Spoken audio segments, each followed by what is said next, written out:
Vitality, the one-hit wonder of the LEC. Now, despite that, Vitality actually debuted in 2016 and have been in musical chairs of roster adjustments since housing everyone from Kasing, Shook, Nukeduck, VandeR, Steelback, GBM. The list goes on and on. This team has gone through more roster changes than G2 poaches, and to be frank, Vitality could have done better with some poaching over those years. But outside their debut third-place finish, Vitality really hit their stride with the explosive formula of raw, untested talent and a 2018 Worlds run that didn't take them to knockouts but cemented them in the heart of European fans. Vitality stood tall and said, "You may not know who we are, but you will remember us," when they slayed LPL Titan RNG. In the voice of Yamato, "Play your style" is the Vitality legacy Europe carries on today. But then 2019 happened, and now 2020. And I'm going to be very frank, Vitality have had a rough road of recent. And the unfortunate reality is that the raw, untested talents that are inheriting the ruins of the previous roster, struggling to figure out how to turn the next page in their LEC careers while they look down the barrel of a potential 0-4 start. And across from them, Rogue of all teams, a roster that exceeded expectations in 2019, barely missing out on Worlds, and are now standing among the elite in the LEC. Vitality today will face the timeline they could and should have been on. And yeah, it's only week 2, and the expectations for this young squad would have been playoffs at best. But an 0-4 start in a league this stacked puts the pressure on our baguette bros. So let's move the goalposts, and let's look for the development long term, because this roster isn't one for today, but tomorrow. With the raw, untested talent of jungler like Skeanz, who stood tall in the LFL, and Comp, chasing just behind Carzzy to bring a new wave of European bot laners. With Saken and Litza in the wings, this roster has the pieces to recreate what Vitality once were. And yeah, it's unfair to carry the burden of something you didn't build, because it wasn't Saken or Comp or Skeanz that crashed in playoffs. And while this stage might be unfamiliar to them, the position of underdog is not. Vitality, you are the underdogs this split. And in some people's minds, you're already counted out. But everyone has always counted Vitality out. And while you are new faces to an old timeline, you are the next generation of taking chances in Europe, something that continues to make us a top-tier region. So play with confidence, Vitality. Play not for today, but for the tomorrow you can be. And play your style. Thank you very much, Froskurinn, and welcome to the cast today. I'm Quickshot, joined by Vedius. And that was a motivational speech for a team that is struggling and has made a number of changes coming into the 2020 season. But like she says, there is talent. They are playing with a substitute in the mid lane. Melita's still not with his visa. So there is some hope still for Vitality. I mean, yes, it depends on how long you're going to hold on to that hope for, right? Because we can see that we've got a pretty competitive split so far in the LEC, and with a lot of young talent already on the Rift, different people are growing at different rates. And the question is, how long is it going to be before this talent can catch up to the same benchmark that so many other teams have already started the split at? So we'll have to find out. Let's turn our attention to Rogue. Of course, a lot of hope, a lot of expectation. Couple of standout moments, but frankly speaking, not the strongest of drafts. I'm going to be blunt, yeah. Quickshot. I was trying to be gentle. Their drafts have sucked. Like, their drafts have not been good, but they've been winning because they have strong players in good positions. Hans Summer and VandeR in the bot lane have been standouts in terms of their 2 versus 2, and Larssen has been the biggest carry that we've seen so far of almost any team of the LEC. Like, he has been monumental in finding the huge wins for Rogue, and against Origin, it wasn't enough. Like, they got hard out-drafted, Finn died 1v1 top lane, that 2v2 in the bot lane wasn't strong enough to be able to just win straight up, and like, you can see that a lot of the building blocks are there, a lot of the foundation is there for Rogue, but they still seem to be a cut below some of the top teams that we have in Europe. So we do have a small delay on stage just before we get into picks and bans, and I'm going to zoom out, and now we've talked a little bit about what we've seen after 3 games, 3 days. I'm not going to make hyperbolic statements today. I know. I'm going to do my best not to. I won't promise not to.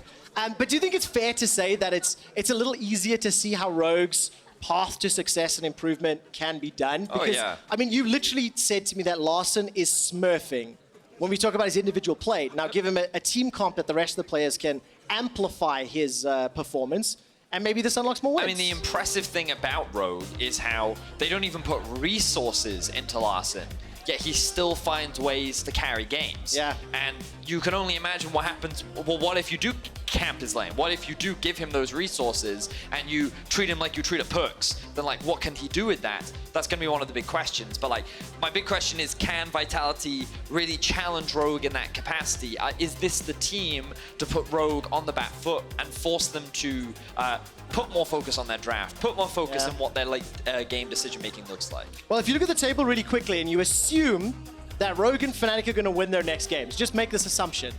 You can already see a pretty clear top 4 and then bottom 6 as far as the table's concerned. Quick reminder, G2 versus OG will be the 5th and final game of the day, and we'll close out week 2. It is our match of the week. One of these teams will be undefeated.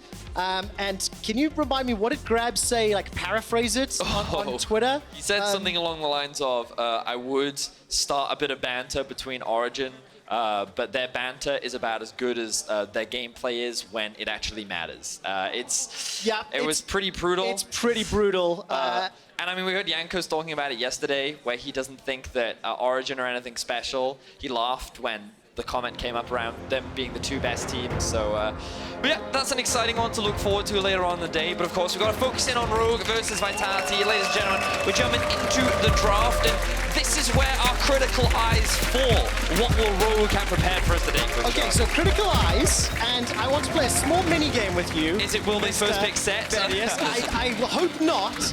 But I want you to give them a rating, a score out of 10 on how this draft plays out. All right. Because we have spent a fair amount of time talking, more specifically about Rogue's draft. So that's definitely where I want to dial my eyes. All right, I'm already into. giving them a B because they've chosen to ban away the set themselves. So, like, good start to the draft. Definitely showcasing some growth. Vitality, though, gonna look to take away the Olaf. Definitely a respect ban towards Inspired. What has surprised me is how often Rogue will pair up an Olaf with a scaling mid laner, because they cannot properly utilize the strengths of Olaf if you can never gain priority in that lane.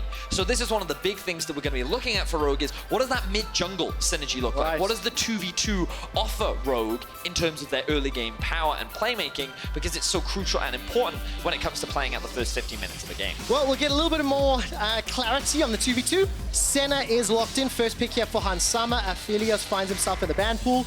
And the final ban in phase 1 from Vitality was that Syndra.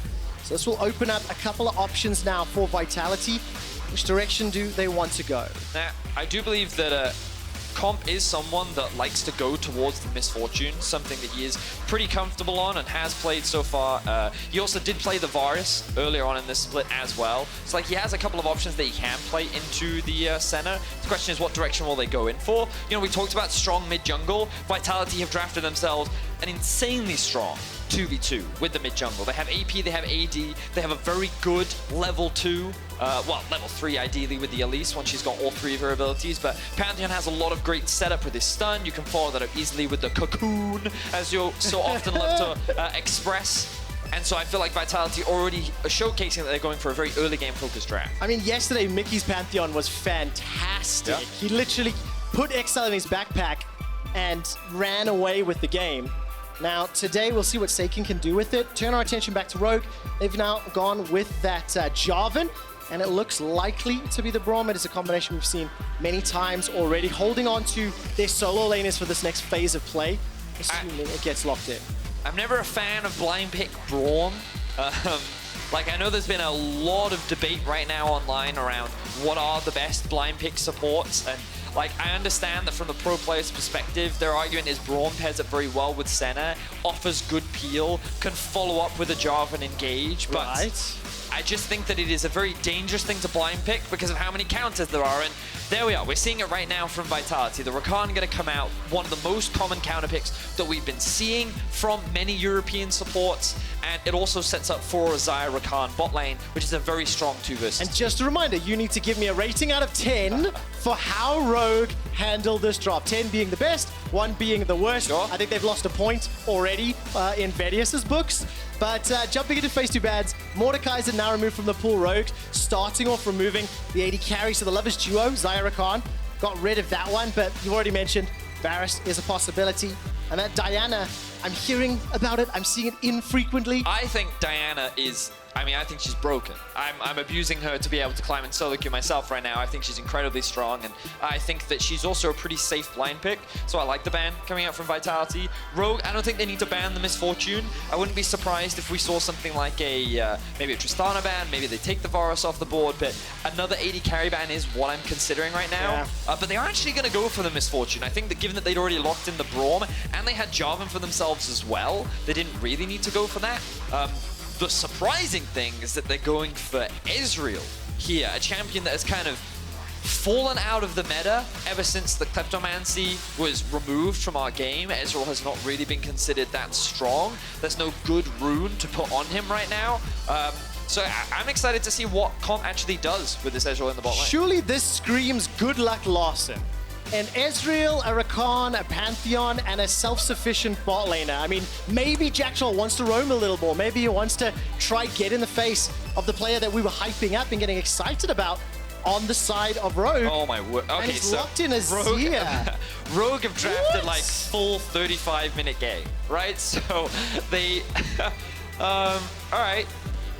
I mean, Why are you laughing? Okay, break down what you're thinking and your thought process here. I mean, so I think when you draft this much scaling, it's a little disrespectful because it assumes that the opposition, especially when they have Pantheon and Elise, that the enemy team can't play early game at all, right? And I love the final pick here from Vitality because it does give you some scaling options yourself. The Camille will be able to generate a lot of pressure on the top side of the map and should look to outscale as well. But like, let's just very quickly break down how some of these lanes look in the early game. So Azir should be able to get push against the Pantheon, but the thing he has to be very careful of is an early gank because of how easy it is for the Pantheon and the Elise to set that play up. So we may see him push early, but he has to be very careful. So that one's kind of neutral depending on how much jungle involvement we see. Bot lane, Summer and VandeR will have pressure in that 2 versus 2 because of the range advantage that Senna has. Meanwhile, on the top lane, Vitality should be able to get push in that matchup. So what we can see is that Vitality's draft is much more top-side focused, whereas for Rogue, they're a lot more bot-side focused. The key difference between them is that with Vitality's comp, they can very easily roam around the map because of Pantheon's ulti. So don't be surprised to see them burn Larssen's flash and then look to gank these side lanes as much as possible. But it's all about the early game for Vitality. They really spike hard at like 1 or 2 items, and Rogue are trying to go for the full late game. So we'll see if this full scaling draft can get them there. We'll see how it holds out for them because, again, I think it's a little disrespectful. Like, I think that it's a solid draft, but you really don't have a lot of early game options with this draft. Any mistakes allows Vitality to just use the tools in the kit to accelerate ahead. Yes, but of course, if they can't close games, then Rogue is guaranteed to win. Well, we'll have to see, whether or not Vitality can play this early game out. They've definitely got the tools in their composition. We do have a very brief pause, which allows me to ask Vedius to rate the Rogue draft now. Out of 10, where do we land? I mean, I'm going to give it 7.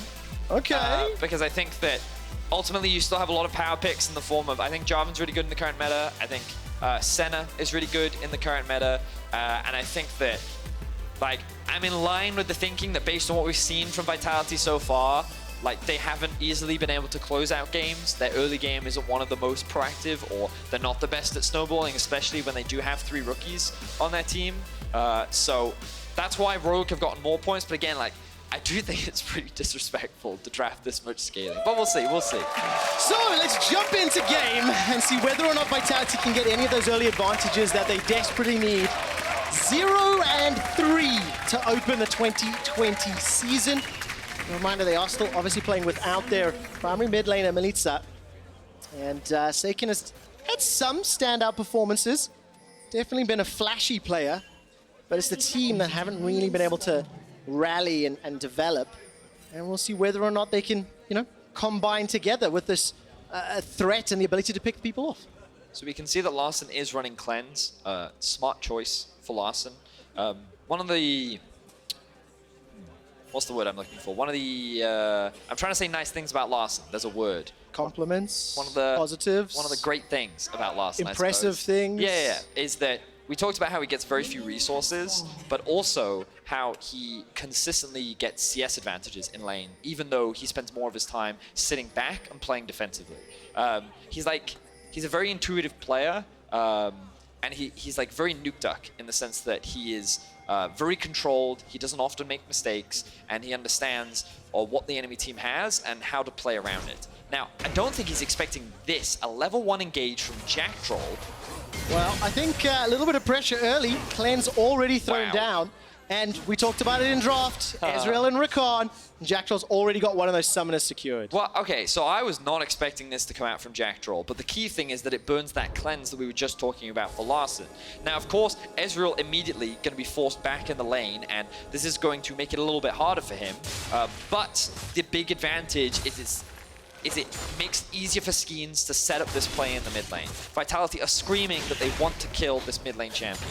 And it's a juicy target. Yeah, we'll have to see whether or not he can path around. As it stands, Inspired's already invaded, stolen away that red buff. You talked a little bit about the strengths on which sides of the map.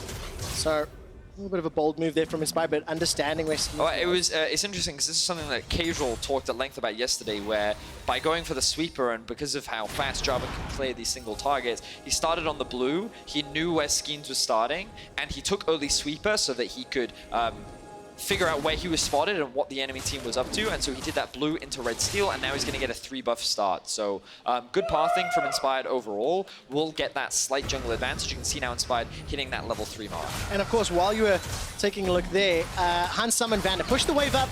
VandeR just steps into the Gromp camp area. Vitality places another ward down, so very early advantages here for Rogue. And going to have a lot more information to work with and put Skeanz just a little behind his opposite number. And we can see that Comp has decided to go for Conqueror. Something that we talked about in the draft was how, with the removal of the Kleptomancy, there's been a lot of debate around what is the best rune. And it's cool to see Comp going for this Conqueror. We'll see how quickly he can stack it up as Vitality look for a gank top lane. All right, Cabochard finds the engage onto Finn. Inspired is nearby, and Saken's already left the lane. Finn's dropped very, very low. The Fangs are sunk in, but the Spiderlings won't do it. Flag and drag from Inspired just to dissuade. So top lane flash for jungle flash. Vitality make the first move, they get the summoner. Finn, he won the game of chicken there. He did not burn his early flash. Skeanz tried to predict it, ended up not being able to lock him down, but you can see the early pressure already being generated by Vitality. I'll keep my eyes on the minimap because Rogue knew it was coming. They pinged Skeanz the whole way from his Krugs all the way to Tribush, where he's spotted there by the ward. And Finn's still just a little overextended. But now it's up to Skeanz to punish. Cleanse, 3/4 of the cooldown has already refreshed for Larssen. But he's got himself a few juicy targets to look for. And I think this ward will just about see him. Oh, no, it does not. Thank you, observers. Perfectly timed, and that's because Skeanz didn't walk forward. Now, if we track over to the mid lane, you can see how defensively Larssen is playing. And the most important thing about losing that cleanse early was how it shapes the lane matchup. Because Larssen, as long as he had cleanse, he knew that he was mostly safe. Because the chances of Elise ganking at something like a level 2 was unlikely. She kind of wants the level 3 mark, so she has a full rotation available to her, which meant that Larssen could use his range to his advantage and try and bully and poke and be obnoxious against the Pantheon. But the moment he lost it, he was forced to play defensively, and that gave Saken so much control in the lane, where he could just use his mana to just play aggressively over and over and over again. You can see the farm in the mid lane is actually very even. So like that level 1 play was so important to the actual matchup, but now the cleanse is back up.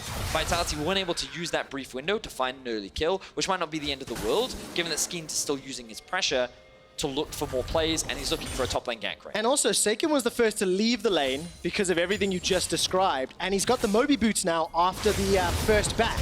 So Cocoon will land onto Finn. He is in some trouble. Flash and Ignite available for Saken. Does he commit? And the answer is no, not right now. But the game plan is clear.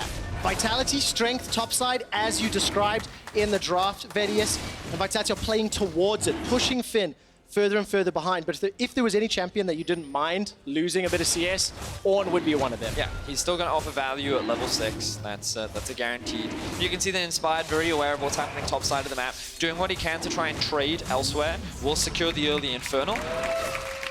This is a decent pickup for the team of Rogue. Now we see the return of Saken to the mid lane. Larssen hitting that level 6. Saken should be very close to it himself. Yeah, a couple, 1 or 2 minions off, and then he'll get that ultimate available. And this is when we'll start to see the Pantheon impacting the rest of the map. And they may not even look to make any more plays mid lane. They may just say, you know what, Larssen can stay here. We're just going to ignore the Sandbird, and instead we're going to focus on trying to shut down these side lanes. Yeah, I mean, you have to feel they're on a little bit of a timer as well, because of the options in Rogue's composition. We've not looked at the bottom lane at all, so just very quickly, Hans Sommer is up 2 waves worth of CS and has been shoving into Jactroll and comp frequently. But I'm going to keep my eyes on Jactroll when he decides to back, and whether or not he roams to the mid or to the top lane.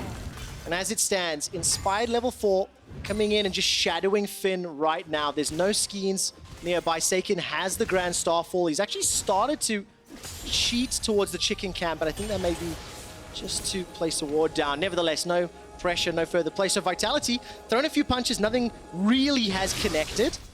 And Rogue are going to be pretty happy with the first 7 minutes of the game. Yeah, they certainly are. And again, I keep going back to this mid lane matchup, but I love talking about this stuff. And you can see like how different the lane is now. And I think it's really important for any aspiring mid laners out there, because it's just important to recognize what tools you do have and what tools the enemy has. And notice how much more poke Saken is now taking with Larssen's cleanse back up. Because he realizes, hey, I know I'm so much safer. I know that I'm in a much better position. And that means that Saken can't play as aggressively as he wants to. And now we can start to see the CS discrepancy starting to build in the mid lane. So now that Jactroll has come mid, his whole purpose and goal was to try and free Saken from this mid lane. He was like, Larssen, you're being too obnoxious. Yep. Your range is too long. You need to back off my mid laner so he can move. He's using this opportunity to go back to base. He's going to buy the Moby boots, and this is when you have to start tracking the running man, okay? He's been training for this his whole life. Quickshot, he doesn't have those abs for nothing. And now he's going to be looking to go from mid lane to top lane to bot lane, and he's going to be looking to use his ultimate to Grand Skyfall in and set up plays for Vitality on the side. Why would he be the running man if he's a bird? I will ignore that one for now. I'm talking about Pantheon. The bird's not the running man. I know, but he was on screen the entire time, and he was running. But nevertheless, Saken will just be able to jump up from the sky and fall on people's heads. In theory. In theory. True Shot Barrage comes out. That was not a steal, but it was a decent enough attempt. Vision game back and forth. So first big objective was the Dragon. That went the way of Rogue. Skeanz will be able to pick up the Herald. If he uses this, you know, in a Cabochard lane or a Saken lane, that can definitely help. Either push the advantage or relieve some of that pressure. But here we go. Here we go. if you were to set a timer on when you would need Vitality to be getting ahead, do you think you could say that? I mean, I would say that, like, if they're even at 15 minutes, like, it's better for Rogue, but at the same time, I think the Vitality spike harder at 1 item. So I don't think it's the end of the world.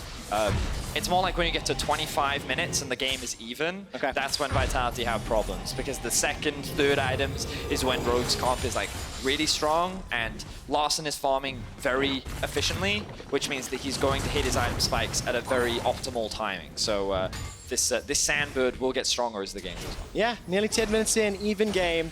No opportunity to dive Finn on his Summoner Spellbook. There was no flash available to him, but the ultimate was still available, and despite the wave being in front of his tower, Vitality felt they didn't want to go further. And you look at the minimap, Inspired and VandeR, they find themselves swarming around Saken. Finn's going to go in, gets the knockup, Call the Forge God, hook shot comes out, and Cabochard's able to flash away. He gets almost sniped down. Finn with the rupture, not going to do it just yet. One more breath, first blood Finn. Ornn, when he hits level 6 and when he can use the Ignite, has a surprising amount of all-in power. Cabochard did not expect this great trade to come out from Finn in the brush, and he was able to punish him for it. Great involvement from Hans Sommer in the bot lane as well. He'll pick himself up an assist, but Finn with pretty much a solo kill in that 1v1. Yeah, the railgun from across the map definitely helping just a touch, so the Bellows Breath could finish it off. The Bramble Vest really made a big difference there as well. For sure. And just allows Finn now to hold his own. With that kill, the CS deficit doesn't matter at all. And Vitality's like biggest pressure screw is now looking a little shaky. Jactroll's going to hop himself to safety to get over the wall. And now Vitality concede first blood in the lane that they've spent, what, 3 gank attempts or a fair amount of pressure to try to get them ahead. Yep. And you can see now that Larssen, knowing that the top lane is down, can be as aggressive as he wants. He has the positioning of his jungler very safely. Finn had the teleport as well, so Larssen feels safe, forcing the Pantheon to stay in lane, which is exactly what Vitality do not want to do. And this is kind of when we talked about it in the draft, where it was kind of like, okay, if Rogue is going to go for this very heavy scaling comp, you have to make the assumption that your opposition can't use the early game tools that they've drafted for themselves. And so far, we haven't been able to see Vitality optimize any of these tools that they have in their kit. No, and you know, Skeanz and Saken, they have tried. We talked a little bit in the draft about the 2v2s and how they'd play out. Is a little bit more from the Rogue perspective. But Skeanz this time around will now be putting some pressure on the top lane. Cocoon comes out, Grand Starfall as well. Finn almost gets a kill onto Skeanz. Rappel goes up and comes down. Not done just yet. Finn survives the 1v3. He manages to stay in lane, get the CS, and get the experience, as well as Inspired picking up the second Drake. That was a fantastic outplay. So I do understand why Vitality is investing so much into the top side of the map, but at the same time, you could be bringing Cabochard down. You could be moving him to other parts of the map, and you could be trying to set up dives onto Larssen. You could be trying to threaten the enemy jungle, and it feels like that they've committed so hard into trying to kill Finn, and it just has not been paying off. Yes, you've been putting him at slight deficits, but as long as Cabochard is not getting that gold, and the fact that he's died 1v1 is, you know, these attempts are just not paying off for Vitality. Yep.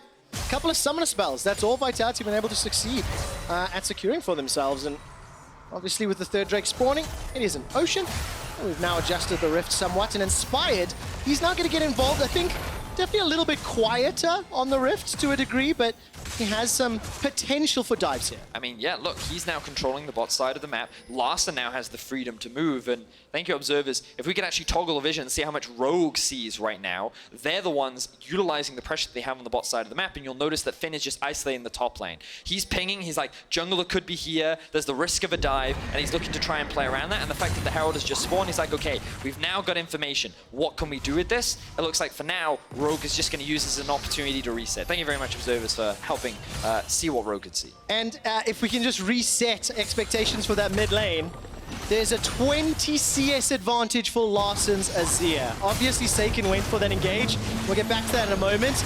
As the Ornn Horn has been summoned, here comes Larssen. Hunt Summer throws down the railgun. Cabochard will get taken out. It's Finn that secures the kill.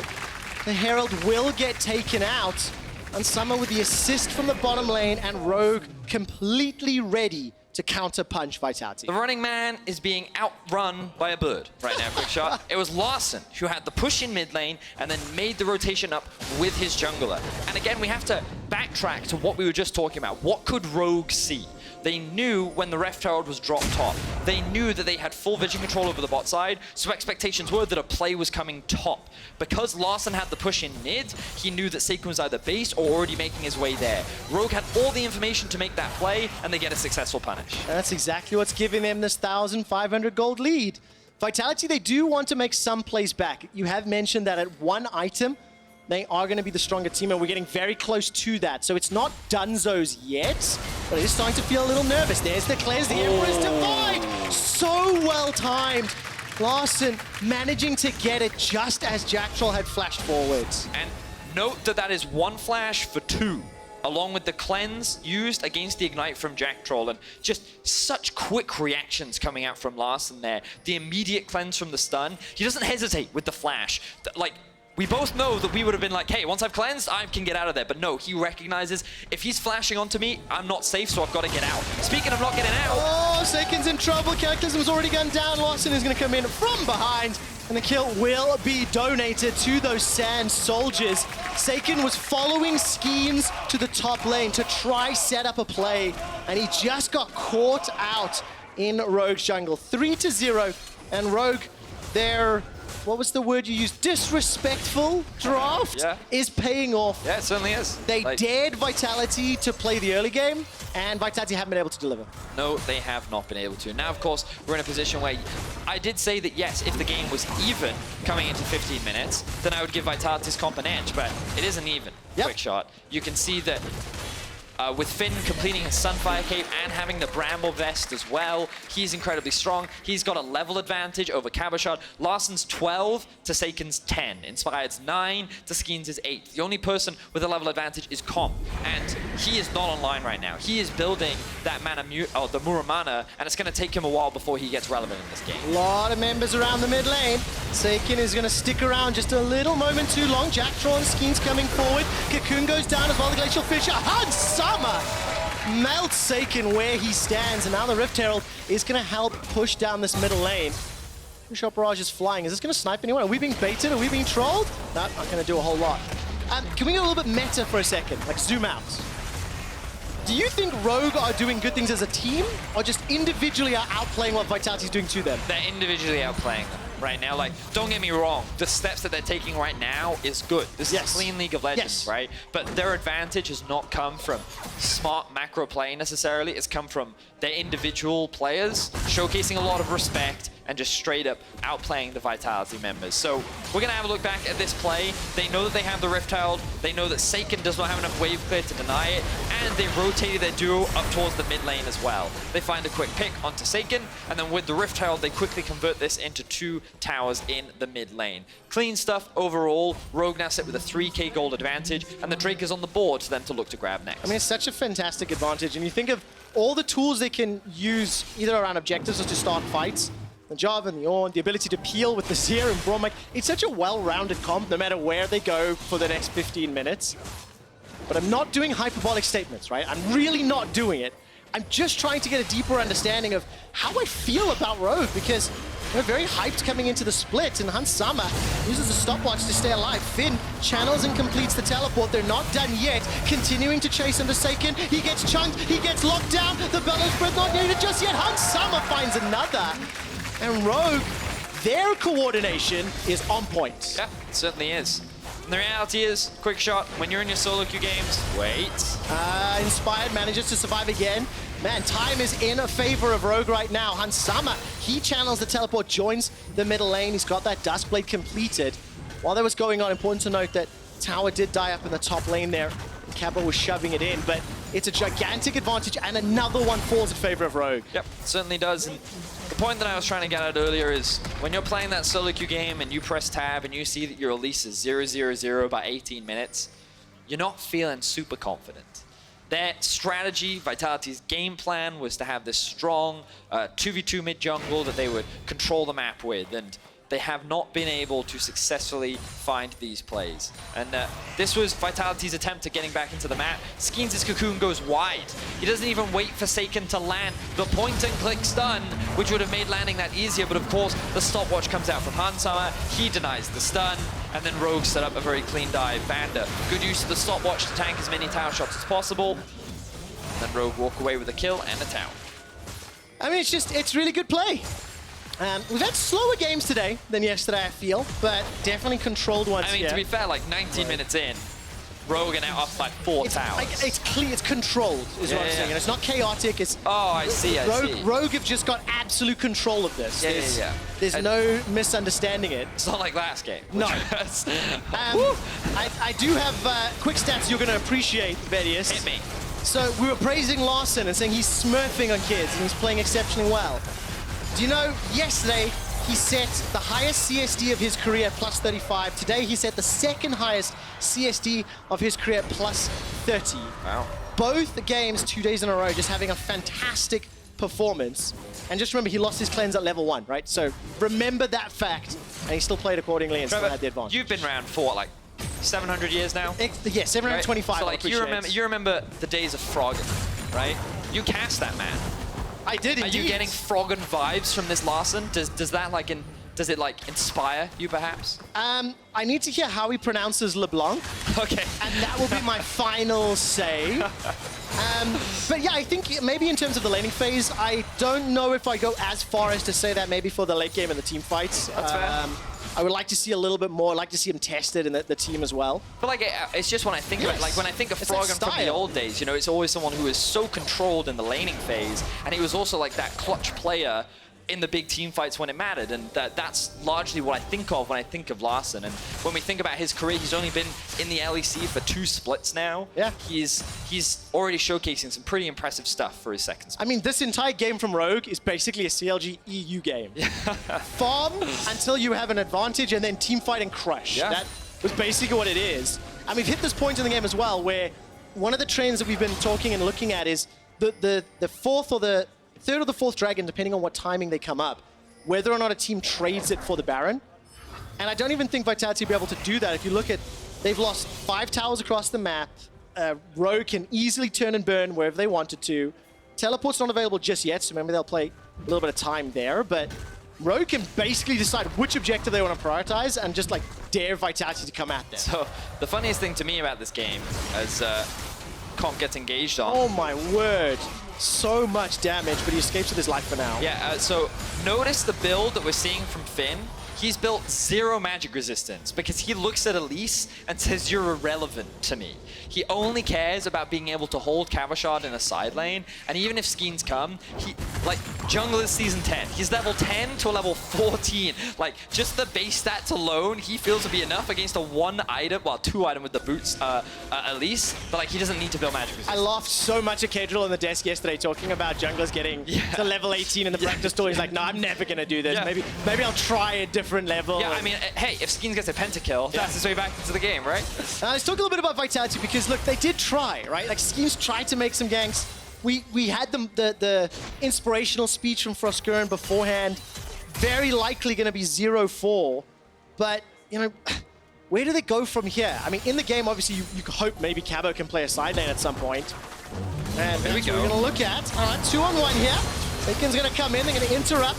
The Ornn support coming down. A lot of damage on a Saken. Remember, all Finn has built is armor, and all Saken and Cabo can do is physical damage. The Rupture comes out. Saken not going to be able to find the Comet Spear. Finn continues to run for his life as he tags the Gromp. Now the Gromp is going to be helping onto Saken. The Gromp is enlisted. The hookshot comes out. Bellow's Breath not going to be enough. And finally, Finn goes down. Wow. It cost Vitality 2 flashes and an ignite, but they did eventually kill Finn. Now, Rogue, their Baron was quite slow because of Senna, which means that they could not commit to it. So Vitality will have a numbers advantage for this Drake, which could be the Ocean Soul for Rogue. So they really want to contest it, but Rogue going to be dead. Oh, sorry, Finn going to be dead for another 20 seconds. All right, Cabochard's TP'd in from behind. Hextech Ultimatum not available. Jactroll caught out and taken down. Numbers advantage evened out. Now Inspired is in trouble. He's forced to flash over the wall. Rogue have caught Vitality on the wrong side of the river, and they are not going to run away right now.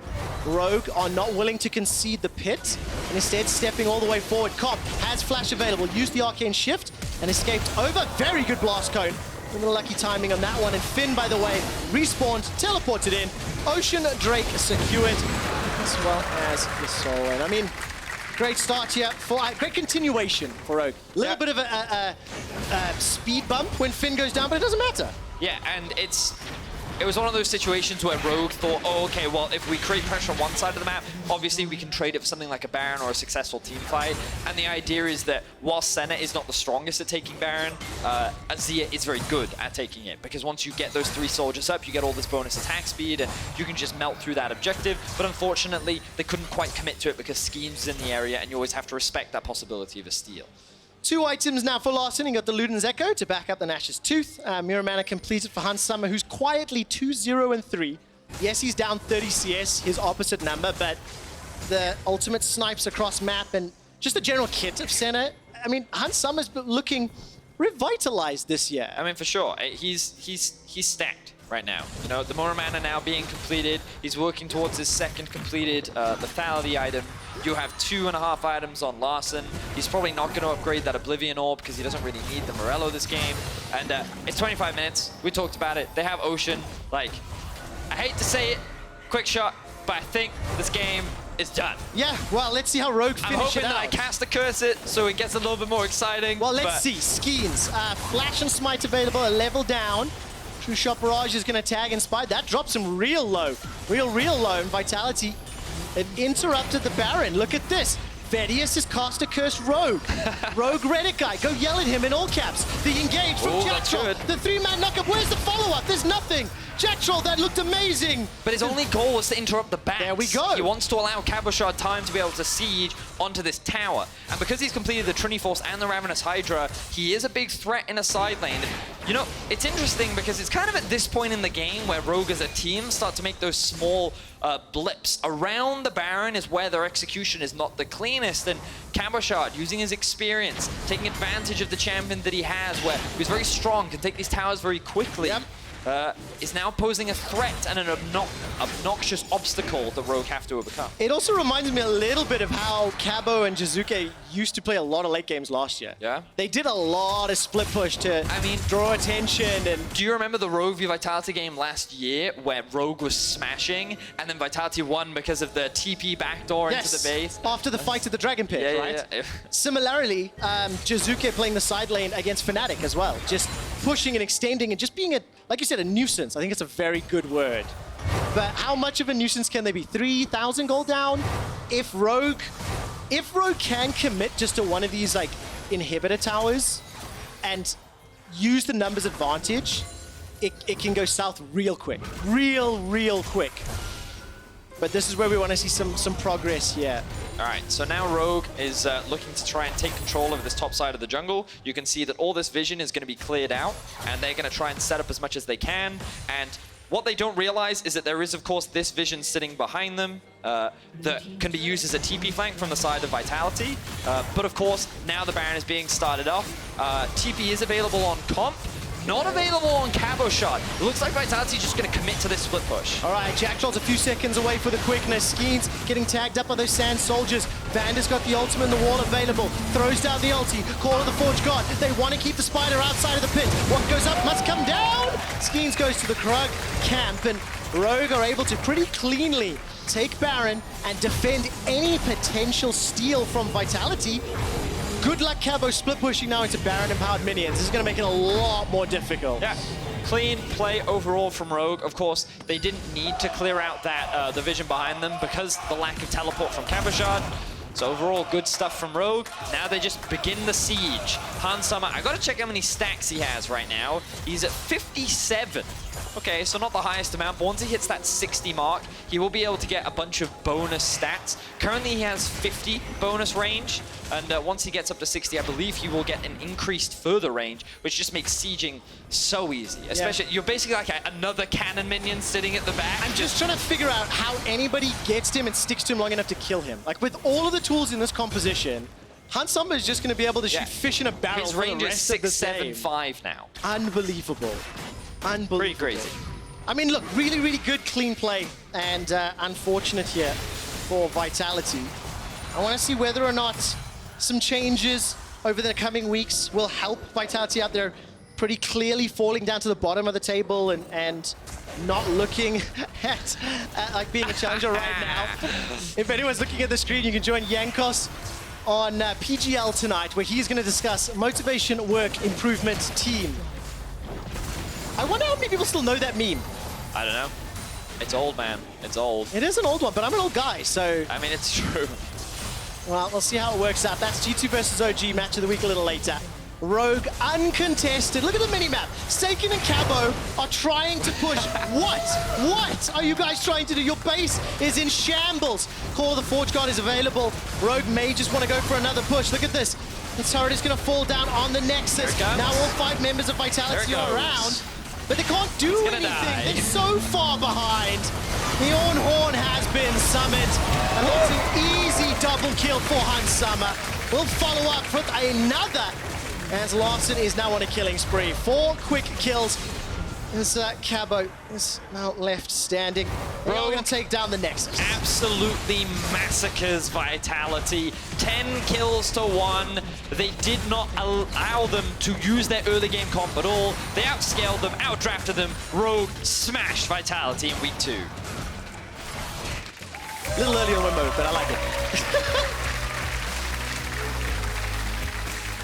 it. It's one of those games where you want to see more happen, but you don't really want to if you're a Rogue fan, because they played their comp the way they wanted to.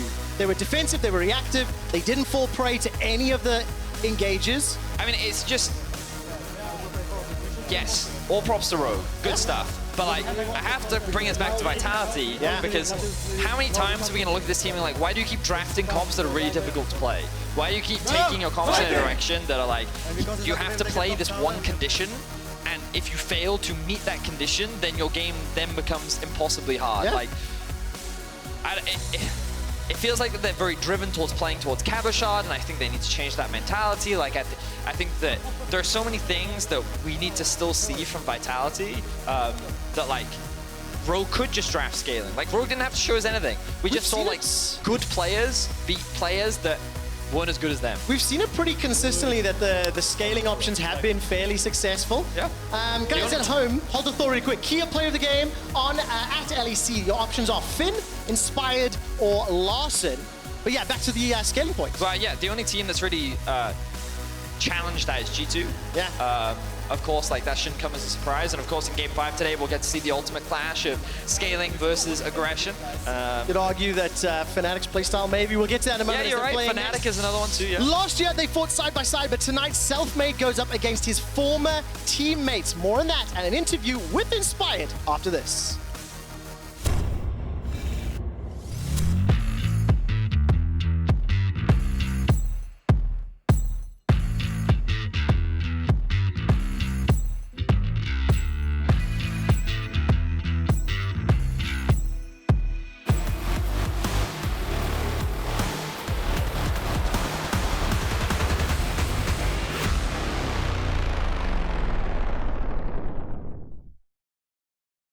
The LEC back so I can stand in the chat. I want the LEC back in my life. Rap battles, Vedi, feeling alright. I want the LEC back tonight.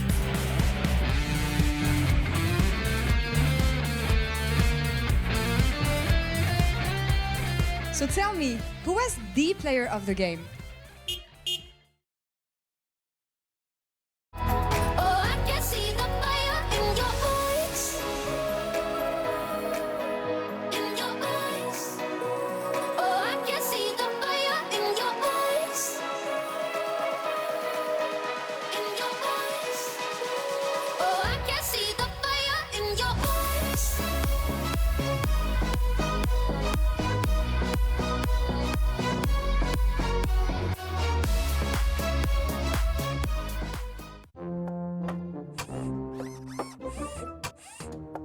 You don't have a chance against me. I can calculate 90 trillion moves in advance. Not fair. Not fair. Red Bull gives you wings.